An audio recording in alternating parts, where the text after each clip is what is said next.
Hello and welcome back to Happier Ever After. If you're listening to this episode, I want to start by acknowledging where you might be. Not in the immediate chaos, not in the shock or the early days where everything feels raw and overwhelming, but in the after. This episode is for the moments when the world seems to have moved on and you haven't. When the phone calls slow, when fewer people check in, when life around you appears to be returning to normal, whilst your internal world still feels unsteady, unfamiliar, or quietly heavy. You may be surviving, functioning, doing what needs to be done, and still feeling lost, lonely, or unsure why this phase seems so much harder than what you expected. If that's you, I want you to know this first. You're not imagining it and you're not doing grief wrong. This phase of grief is rarely talked about, and because of that, it can feel incredibly isolating. In the early days, after a loss, there's often a clear understanding that you're in crisis. There's a permission to fall apart. There's space held for your pain. People show up because it's obvious that something terrible has happened. But as time passes, that permission quietly disappears. Life resumes for everyone else. Expectations rise. And without anyone else saying it out loud, there can be a sense that you should be finding your feet again by now. And yet, your loss hasn't changed. For many people, this is the point where grief becomes lonelier, not because it's less intense, because it's less visible.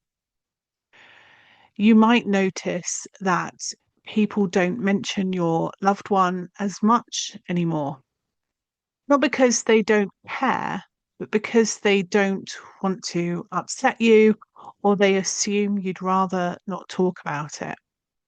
And that can bring up something incredibly painful.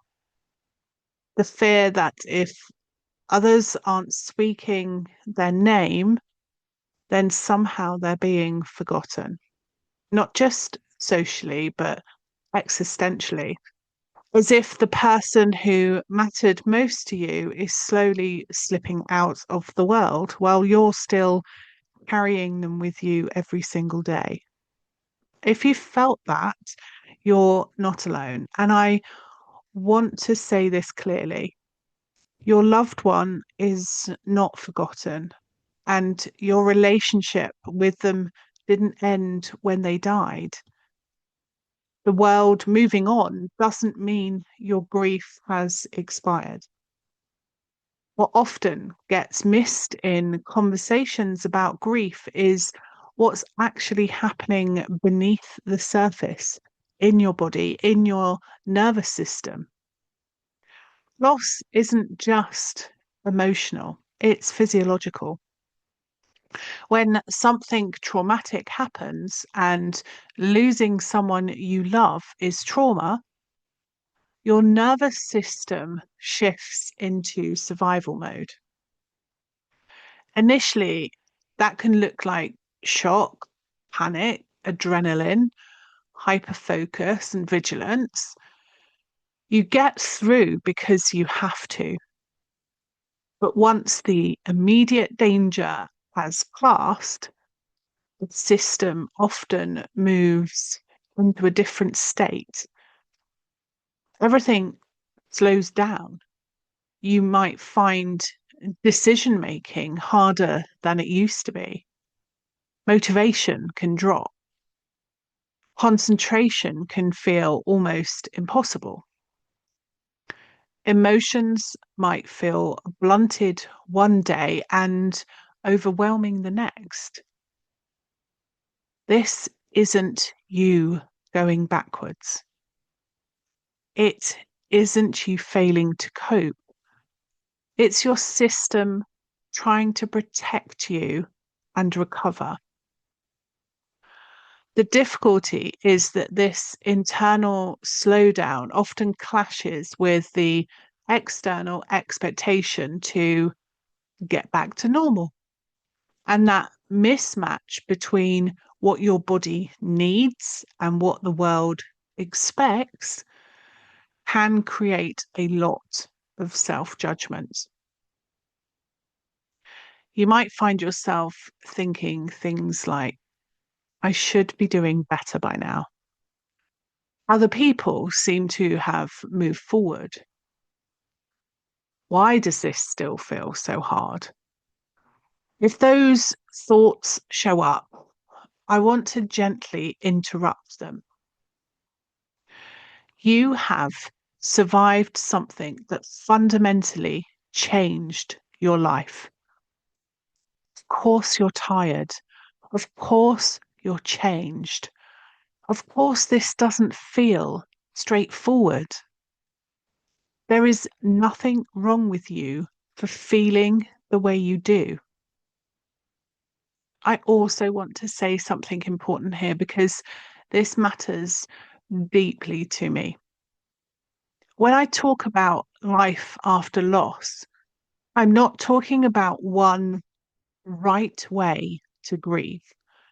I'm offering a blueprint, a timeline, or a set of rules that you should be following.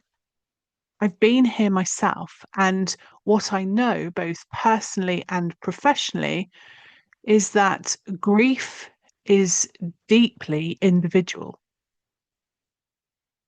Your nervous system is not my nervous system. Your circumstances are not someone else's circumstances. Your resilience, history, responsibilities, and support systems are uniquely yours. So if something resonates with you here, take it. And if something doesn't, you're allowed to leave it. There is no right or wrong way to be in this process. Another thing that can surface quietly at this stage is fear about the future. Not always in obvious thoughts, sometimes it's more of a background sense or something of flatness or disconnection. Question that sounds like, if this is how life feels now, will it always feel like this? If that question is there, it doesn't mean you're giving up. It often means part of you is beginning to look ahead, even if another part of you isn't ready to go there yet. And I want to be very clear about this. You do not need to have answers right now. You don't need a plan. You don't need a vision. You don't need to know what comes next. This episode is not about pushing you forward. It's about meeting you exactly where you are and offering compassion rather than pressure. Because growth doesn't start with forcing change, it starts with safety. Safety in your body, safety in being understood, in being heard, safety in knowing you're allowed to move at your own pace. If, as you're listening, you notice tension in your body or your breath feels shallow, or that familiar sense of overwhelm creeps in, you don't need to do anything with it. Simply notice where you are. Perhaps feel your feet on the floor or the support of the chair beneath you, or the fact that right now you are safe enough to listen. There's no rush here. Life after loss is not about returning to who you were before. That version of you lived in a different world. This phase is about slowly, gently discovering who you are now without erasing who you've been or the love that you still carry. Moving forward does not mean leaving your loved one behind. Love doesn't disappear when life grows around it. It comes with you, woven into who you are becoming. For now, your only task is to meet yourself with as much compassion as you can.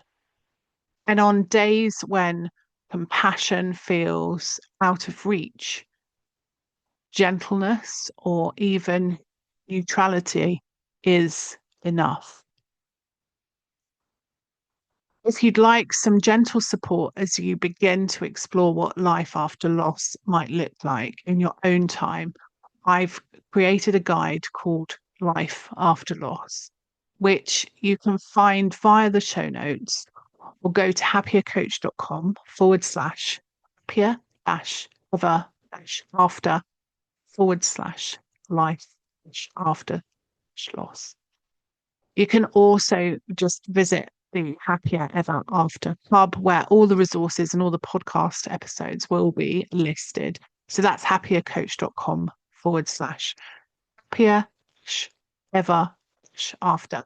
And all of that is in the show notes. This is where resources will continue to be added throughout this series.